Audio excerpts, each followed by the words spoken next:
All right, good morning. We're going to be looking at trig applications and word problems today. All right, so I've got this problem right over here. It is about a ladder, and the directions say we're going to sketch and label a picture, and then we're going to solve for the missing information. And over on the right-hand side, we've got our basic trig ratios to help us out. All right, so here we go. A ladder that is 7 meters long stands on level ground and makes a 73-degree angle with the ground as it rests against a wall. How far from the wall is the base of the ladder? All right, so when we sketch these pictures, I like to use a little bit of creativity at least. So let's go ahead and do that. I've got some ground down here. Okay, we're going to call this the ground. We got nice grass there.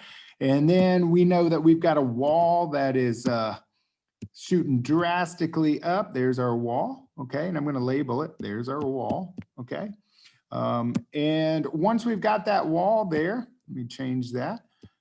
We've got a ladder, okay? And that ladder is leaning against the wall. It is not standing on its own, okay? So we've got a ladder here and it is leaning against the wall. Let's say there's our ladder, okay?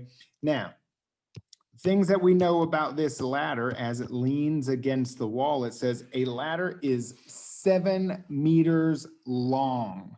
So we know that this right here is 7 meters and it makes a 73-degree angle with the ground. And what that means is the ladder is got an angle with the ground right here. That is 73 degrees, okay?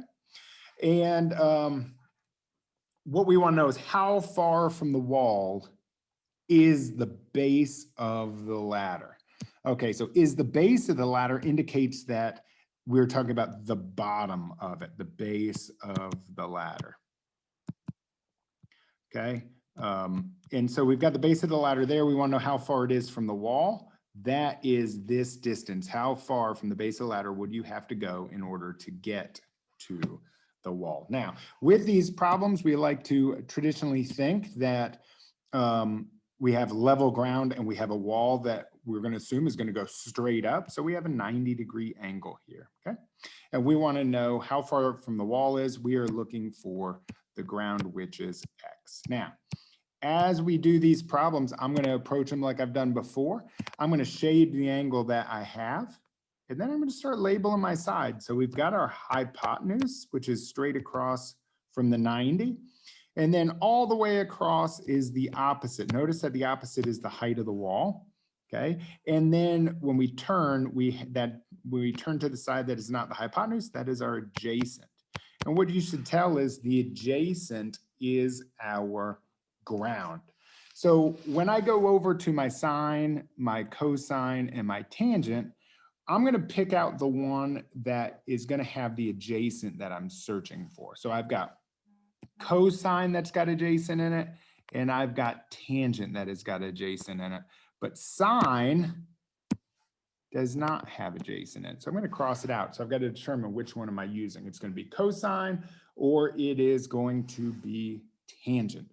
So what I have to figure out now is what do I have? I have got the hypotenuse because the hypotenuse is 7 meters. So I have an angle and the hypotenuse. So I have to go over here and say, okay, I've got the angle and I've got the hypotenuse. That would let me solve for the adjacent. So I must be using cosine. I can't use tangent because I do not have the opposite and I also do not have the adjacent. So it cannot be tangent. So I just come over, I say, okay, cosine of 73 equals to adjacent over hypotenuse. The adjacent is X over the hypotenuse, which is 7. Now, remember, we are going to multiply by 7. In this case, we're going to cross out and we're going to say X equals to 7 times cosine of 73. Now, we go to desmos, and let's go ahead and make these calculations. We go off to desmos, we need to go over to the wrench, and we need to make sure that we are in degree mode. So I'm going to make sure that degrees are highlighted, and I'm going to type it in 7 times cosine of 73. And you're going to see 7 times cosine of 73 is 2.046, or let's say 2.05. Okay, so I'm going to say, okay, well, x equals to 2.05. And now what we're talking about is meters. So 2.05 meters. I'll write that down and make sure I've got my problem. So as you're doing these word problems, you want to go ahead and make sure you've got all those basic trig pieces, okay, ratios. And then you also need to be able to make sure that you can diagram a good picture so that you have got it nice and organized so you can set it up easier and make yourself more successful with solving these problems.